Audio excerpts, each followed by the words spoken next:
ખ્યાતિ હોસ્પિટલમાં ખૂનીખેલનો મોટો પર્દાફાશ। 3 વર્ષમાં પ્રધાનમંત્રી જન આરોગ્ય યોજના હેઠળ 3842 ઓપરેશનમાં 112 દર્દીઓના મોત। 3842 દર્દીઓએ ત્યાં સારવાર લીધેલી છે।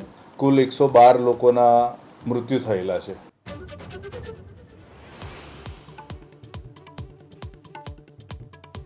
લોકોનું 6000 કરોડનું ફુલેકું ફેરવનાર મહાઠગની આગોતરા જામીન અરજી પર આજે સુનાવણી।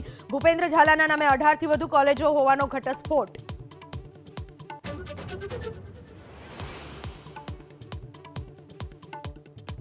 અસામાજિક તત્વોની ગૃહ રાજ્યમંત્રી હર્ષ સંઘવીની ચેતવણી। બોલ્યા, લોકોને હેરાન કરશું તો વરઘોડો તો નીકળશે જ। જો કોઈ ટપોરીઓ દ્વારા કોઈ બી પ્રકારે હેરાન પરેશાન કરવામાં આવશે એના વરઘોડા તો જરૂરથી નીકળશે।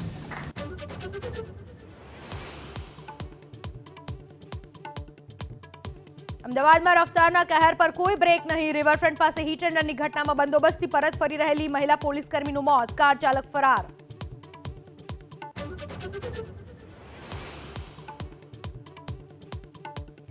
મહારાષ્ટ્રમાં સરકાર બની પણ વિભાગોને લઈને હજુ પેચ ફસાયેલો। શિંદે જૂથના નેતાઓએ ગૃહ મંત્રાલયની કરી માંગ। ફડણવીસ બોલ્યા, વિભાગ ફાળવણીમાં લગભગ સહમતિ।